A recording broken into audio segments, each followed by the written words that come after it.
स्वागत है आज एनके क्लासेस में, जहाँ पर हम पढ़ेंगे आज क्लास 12 भौतिक विज्ञान और उसका फर्स्ट बुक का पहला चैप्टर, जिसका नाम है विद्युत आवेश तथा क्षेत्र। विद्युत आवेश तथा क्षेत्र ये कहाँ से आया? तो ये आया आपका विद्युत चुंबकत्व से। यानी इसको पढ़ने से पहले आपको ये जानना आवश्यक है कि विद्युत चुंबकत्व क्या होता है। तो आइए जानते हैं। विद्युत चुंबकत्व भौतिक विज्ञान की वह शाखा जिसके अंदर विद्युत आवेश के स्थिर अथवा गतिमान होने पर उसके गुणों प्रभाव का अध्ययन किया जाता हो, वो आपका विद्युत चुंबकत्व कहलाता है। देखिए, विद्युत चुंबकत्व ये अपने आप में ही एक विज्ञान की शाखा है। जैसे बैंक के कई सारे ब्रांचेस होते हैं, लेकिन एक मेन बैंक आपका आरबीआई होता है। उसी तरह से ये भी एक टॉपिक है जिसमें हमने यहाँ से एक अलग से छोटी सी शाखा निकाल दी और उसको एक नाम दिया गया विद्युत चुंबकत्व। ठीक है, अब जानते हैं विद्युत चुंबकत्व। जैसे हमने यहाँ पे लिखा है कि इसको दो कैटेगरी में बांटा गया है, यानी दो वर्ग में बांटा गया है। पहले का नाम है आपका स्थिर वैद्युत और दूसरा है विद्युत गतिकी, जिसे हम इंग्लिश में बोलते हैं इलेक्ट्रोस्टैटिक्स और इलेक्ट्रोडायनेमिक्स। अब देखिए, इसका नाम में ही इसका अर्थ छिपा हुआ है। स्थिर वैद्युतिकी का अर्थ क्या है, क्या चीज़ स्थिर है? तो इसमें आपका जो स्थिर है वो है आपका आवेश। आवेश का स्थिर होना, जैसे कोई सिस्टम ले लीजिए, निकाय ले लीजिए, जिसमें हमारा आवेश स्थिर है और उस स्थिर होने के कारण उसके गुण या उसके प्रभाव में, उस सिस्टम के प्रभाव में क्या फर्क पड़ा, क्या अंतर आया, क्या उत्पन्न हुआ, उस चीज़ का अगर हम अध्ययन करते हैं तो वो आपका स्थिर वैद्युतिकी के अंतर्गत आता है। ठीक है, यानी इसमें आपका जो मेन चीज़ है वो आपका आवेश का स्थिर होना है और आवेश के स्थिर होने पर हम उसके गुणों का अध्ययन करते हैं, उससे क्या क्रिएट होता है, क्या उत्पन्न होता है, उसका अध्ययन करते हैं। तो ये आपका स्थिर वैद्युतिकी कहलाता है। ठीक है, यही आपका जो है फर्स्ट बुक का पहला यूनिट है जिसे हम पढ़ेंगे। और इसके अंदर क्या क्या पढ़ना है? तो विद्युत क्षेत्र, विभव, संधारित्र, विभवांतर, ये सब के सब टॉपिक आप इसी चैप्टर में कवर करेंगे। ठीक है, इसके बाद आता है विद्युत गति। ये आपकी दूसरी यूनिट है फर्स्ट बुक की, जिसमें पहले इसके बारे में जान लेते हैं होता क्या है। विद्युत गतिकी का अर्थ क्या है, इसमें क्या चीज़ गतिमान है? तो इसमें आपका आवेश गतिमान है। देखिए, ध्यान से समझिए दोनों में डिफरेंस क्या है। स्थिर वैद्युतिकी अर्थात आवेश का स्थिर होना और विद्युत गतिकी जिसमें आवेश गतिमान है, इसमें आवेश आपका गतिमान हो रहा है। ठीक है, तो गतिमान होने से उसके गुण और उसके प्रभाव या उसमें क्या उत्पन्न हुआ उसका अध्ययन करते हैं। तो ये आपका विद्युत गतिकी कहलाता है। ठीक है, अब इसके अंदर आप क्या पढ़ेंगे? तो इसके अंदर हम पढ़ेंगे विद्युत धारा, विद्युत चुंबकीय क्षेत्र। ठीक है बच्चों, तो ये टॉपिक है आपका। इसका हम अलग से डेफिनेशन नेक्स्ट उसमें लिखवा देते हैं। पहले आप इसका स्क्रीनशॉट ले लीजिए। ठीक है, और इसके बाद फिर हम इसके बारे में और डीपली स्टडी करेंगे। ठीक है बच्चों, उसका आप स्क्रीनशॉट ले सकते हैं। स्थिर वैद्युतिकी, तो आज हम इसकी डेफिनेशन लिखेंगे। अभी स्थिर वैद्युतिकी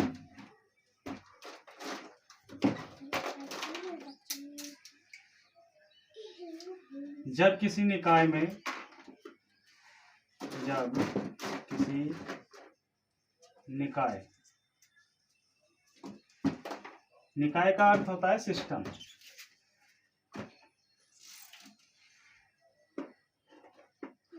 ठीक है, यानी ऐसा परिवेश जिसमें आवेश आपका उपस्थित हो।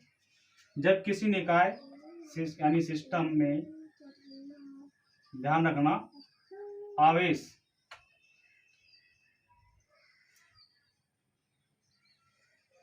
कौन सी स्थिति में हो? स्थिर। जब किसी निकाय में आवेश स्थिर हो यानी रेस्ट कंडीशन में हो,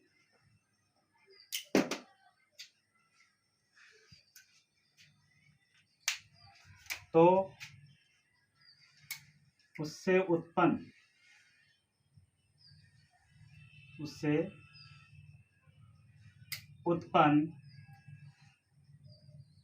गुण में प्रभाव,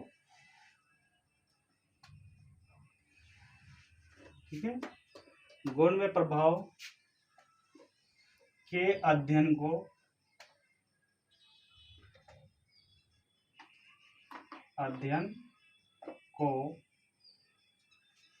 क्या कहते हैं? स्थिर वैद्युतिकी,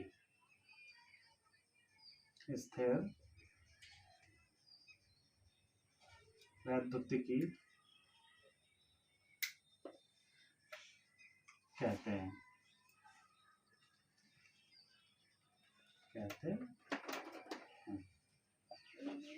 ठीक है बच्चों। तो ये इसकी एक प्रॉपर डेफिनेशन है जिसे आप समझकर अपने शब्दों में भी लिख सकते हैं और ऐसे भी लिख सकते हैं। देखिए इसमें मेन चीज़ क्या है, जैसे मैंने आपको पहले बताया था, आवेश का स्थिर होना, और उस आवेश के स्थिर होने से उस सिस्टम के गुण क्या हो गया, उसका प्रभाव क्या पड़ा, इस चीज़ का जो स्टडी आप करोगे वो हम स्थिर वैद्युतिकी के अंतर्गत करते हैं। ठीक, फॉर एग्जाम्पल मैंने जैसे बताया था कि इसमें आपका विभव आ गया, विभव में भी आपका आवेश निकाय में स्थिर होता है, विद्युत क्षेत्र में भी स्थिर होता है। ठीक, संधारित्र में है तो उसमें प्लेटों पर स्थिर हो जाता है सारा आवेश। तो इस तरह से आप देखोगे कि आवेश इसमें स्थिर है, इसलिए आप इसे स्थिर वैद्युतिकी के अंतर्गत हम स्टडी करते हैं यानी पढ़ते हैं। ओके, दूसरी चीज आती है विद्युत गतिकी। अब इसी से हम इसकी डेफिनेशन बना सकते हैं, बस इसमें अंतर क्या है, यहाँ आवेश स्थिर होगा और यहाँ पर आवेश गतिमान में होगा यानी मूविंग करे। चलिए इसकी डेफिनेशन बनाते हैं। इसी प्रकार से आप लिख सकते हैं इसमें, जब किसी निकाय अर्थात सिस्टम में आवेश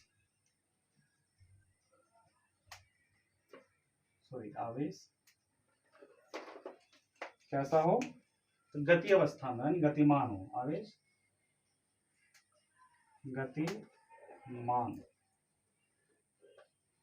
गतिमान हो, तो उससे उत्पन्न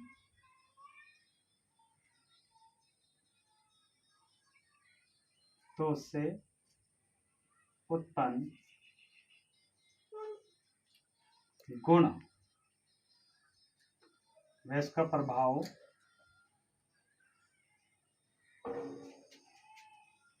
के अध्ययन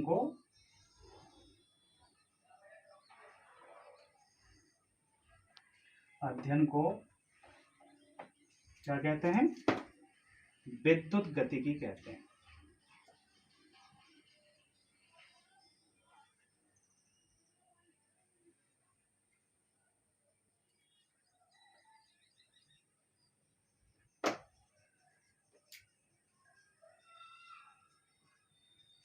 ठीक है बच्चों, इसका भी एग्जांपल बता चुके हैं पहले, जैसे आपका विद्युत चुंबकीय क्षेत्र हो गया, उसका स्टडी करना, ये सब इसी में आपका विद्युत गतिकी के अंतर्गत आता है। तो आप इसका स्क्रीनशॉट ले सकते हैं और प्रॉपर इसका आप नोट्स बनाते रहिए वैसे आप, ताकि आपके पेपर के टाइम में आप इसे याद कर सकें और इसे समझ सकें। ठीक है, स्क्रीनशॉट ले लीजिए आप।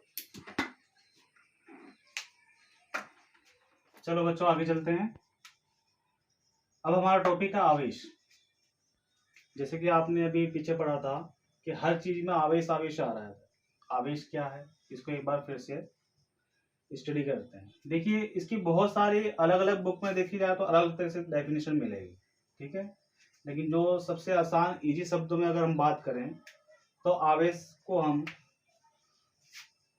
कुछ इस तरह से प्रदर्शित कर सकते हैं कि जैसे हर वस्तु, आप जानते हैं कि हर वस्तु में एटम आता है, यानी एटम से ही मिलकर हर वस्तु बनी हुई है। और ये जो एटम होता है, परमाणु, इसके कुछ भाग होते हैं जैसे नाभिक, जिसमें आपका न्यूट्रॉन और प्रोटॉन रहता है, और इसके बाहर जो ऑर्बिटल है इसमें आपके इलेक्ट्रॉन मूवमेंट करते हैं, यानी इसके इलेक्ट्रॉन जो है घूमते रहते हैं। केमिस्ट्री में भी आपने कुछ इसी तरह से पढ़ा है। तो ये जो आवेश है आपका ई, जिसे हम ई से डिफाइन करते हैं, ठीक है। अब देखिए किसी पदार्थ में या तो इलेक्ट्रॉन निकलेगा, अगर हम उसके एटम की बात करते हैं, या उसका इलेक्ट्रॉन बाहर से अंदर आता है। देखो दो तरीके हैं, निकलना और बाहर से अंदर आना। ठीक है, कोई दूसरा परमाणु होगा, उसका इलेक्ट्रॉन मतलब उसके बाहरी कोश में अगर एक इलेक्ट्रॉन फालतू है तो क्या करता है, वो अपनी कक्षा छोड़ देता है और वो इलेक्ट्रॉन किसी दूसरी इलेक्ट्रॉन के साथ दूसरे परमाणु के साथ संपर्क में आता है, तो इस तरह से इलेक्ट्रॉन का इसका आदान प्रदान होता है। तो कहने का तात्पर्य क्या है कि अगर इस इलेक्ट्रॉन को एनर्जी मिल जाए कहीं से, तो ये अपनी कक्षा छोड़ भी सकता है या फिर अपने बाहरी कक्षा से अंदर की कक्षा में भी आ सकता है। ठीक है, तो इस तरह से जो है परमाणु में इलेक्ट्रॉन की कमी होना या इसकी अधिकता होना प्रदर्शित होता है। तो सीधी सी बात है कि जो आवेश है, वो आवेश होता क्या है, इसे सरल भाषा में लिख सकते हैं, इलेक्ट्रॉनों की कमी, इलेक्ट्रॉनों की कमी, ठीक है, या अधिकता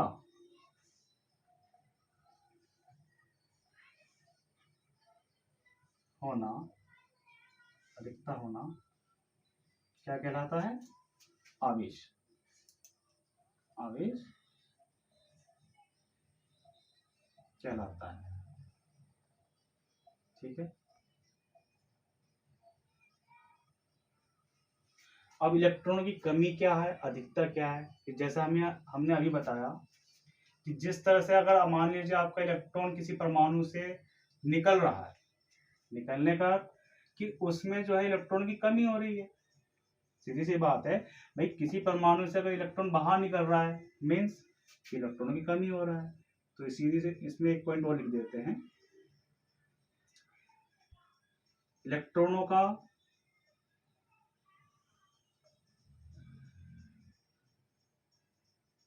बाहर निकलना, यानी परमाणु से बाहर निकलना, ये किस चीज को शो कर रहा है,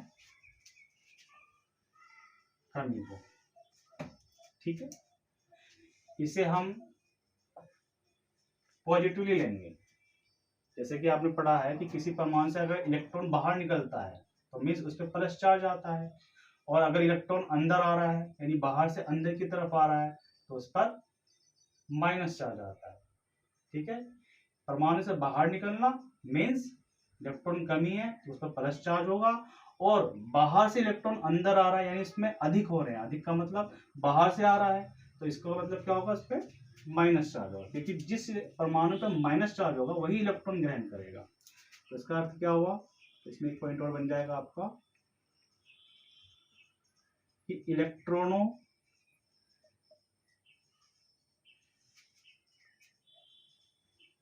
का अंदर आना यानी परमाणु के भीतर आना, परमाणु के अंदर, ठीक है, प्रवेश करना कह सकते हैं हम, प्रवेश करना, ये किस चीज को शो करता है, अधिकता को, अधिकता को, अर्थात इसका जो साइन होगा, चिन्ह होगा, वो माइनस में शो करेगा, और इसका अर्थ है कि परमाणु में जो है आपके इलेक्ट्रॉनों की अधिकता हो रही है। ठीक है, ये बात क्लियर हुई। एक बार फिर से समझते हैं, इलेक्ट्रॉन की कमी या अधिकता, इसको क्या कहते हैं हम, आवेश। ठीक है, और इसका एक पॉइंट और ध्यान रखें आप कि जो आवेश होता है ये एक पदार्थ का मौलिक यानी मूलभूत गुण है। ठीक है, आवेश क्या है, इसे हम इस तरह से भी शो कर सकते हैं, किसी वस्तु या किसी पदार्थ का आवेश जो होता है वो क्या होता है, मूलभूत गुण, मूलभूत गुण होता है। इसका अर्थ क्या है, मूलभूत गुण का मतलब क्या है, इसे आप ऐसा समझें कि जैसे कोई व्यक्ति है और उस व्यक्ति के अंदर अगर कोई ऐसी बात हो जाए जिससे वो गुस्सा हो जाए, या कुछ ऐसी बात हो जाए जिससे उसको खुशी मिलती हो, तो जो उसका एक्सप्लेनेशन करने का तरीका होता है, गुस्सा होना यानी आपको आंख दिखाएगा, मुंह लाल हो जाएगा, और खुशी होना उसके चेहरे पे एक मुस्कुराहट होना, मतलब इस तरह का अनुभव होता है। ठीक है, तो उस चीज को हम क्या कहते हैं, मूलभूत गुण। यानी जिस तरह से व्यक्ति का मूलभूत गुण है खुशी होना, गुस्सा होना, उसी तरह से पदार्थ का भी एक मूलभूत गुण है जिसे हम कहते हैं आवेश। ठीक है, तो प्लस का मतलब मुस्कुराहट और माइनस का मतलब गुस्सा होना, जिसे आप इस तरह से भी शो कर सकते हो। तो ये दोनों चीज एक दूसरे से रिलेटेड है। ठीक है, आशा है आपको समझ में आया होगा इस चीज। तो इसका आप स्क्रीनशॉट ले सकते हैं। फिर हम इसमें आगे बढ़ेंगे कि आवेश के प्रकार कितने प्रकार के होते हैं ना। चलिए आप इसका स्क्रीनशॉट ले लीजिए। बच्चों एक चीज और समझते हैं इसमें, जैसे आवेशमय होना या वैद्युतमय होना क्या होता है उसके बारे में थोड़ा सा जान लेते हैं। ठीक है, देखिए अगर हम एक कोई वस्तु लेते हैं, पहले समझ लेते हैं इसको। मान लीजिए मेरे हाथ में एक पेन है और मैं अगर इसके बालों पर रगड़ता हूँ, तो इसका अर्थ क्या है कि इस पेन में, जो कि ये भी पेन एक परमाणु से मिलकर बना होता है, बहुत सारे परमाणु से मिलकर बने होते हैं, तो जब मैंने इसको फ्रैक्शन किया यानी घर्षण किया अपने बालों पर, तो होता क्या है कि या तो इसमें से इलेक्ट्रॉन निकलेगा यानी इलेक्ट्रॉन की कमी होगी, और बालों में जो इसके इलेक्ट्रॉन मेरे बालों में चले गए तो ये बाल कैसे हो गए, इसमें बाल में इलेक्ट्रॉन आ गया यानी इसमें अधिकता हो गई। तो कहने का अर्थ क्या है कि एक पदार्थ में कमी और एक पदार्थ में अधिकता होना इलेक्ट्रॉन का, ये जो घटनाक्रम है इसी को हम बोलते हैं आवेशमय होना यानी वैद्युतमय होना। ठीक है, तो ये एक टॉपिक है जो आवेश से संबंधित है। तो इसकी डेफिनेशन हम बनाते हैं कि जब किसी वस्तु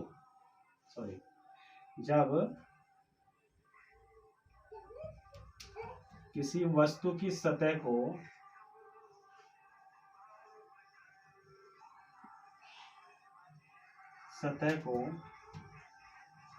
दूसरी वस्तु की सतह पर घर्षण किया जाता है, घर्षण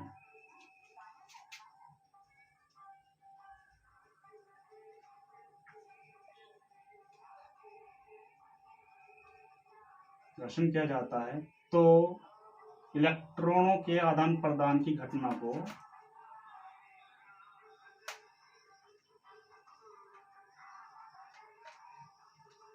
इलेक्ट्रॉनों के आदान प्रदान की घटना को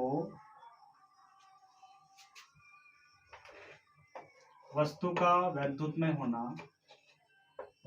वस्तु का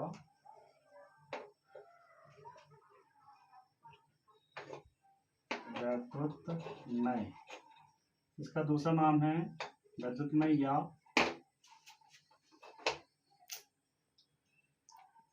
आवेशमय। ठीक है, आवेशमय होना कहलाता है।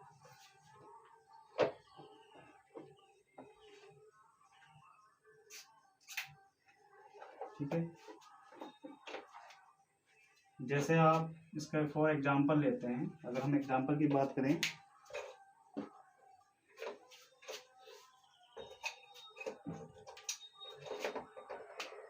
इसका आप उदाहरण ले सकते हैं।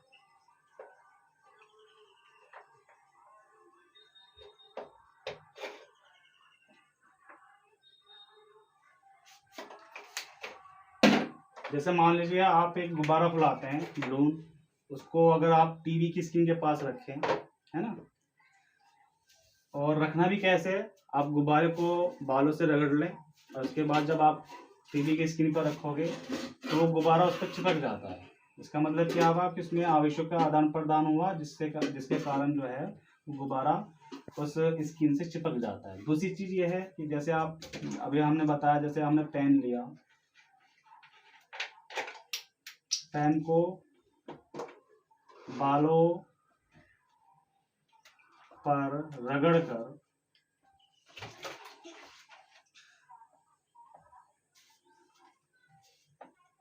कागज जैसे बचपन में आपने बहुत बार किया भी होगा, कागज के छोटे छोटे टुकड़े के पास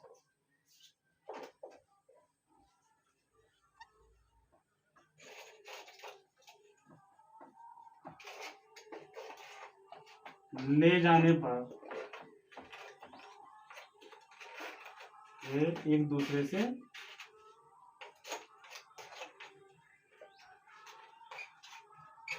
आकर्षित होना शुरू हो जाते हैं, आकर्षित होना शुरू हो जाते हैं।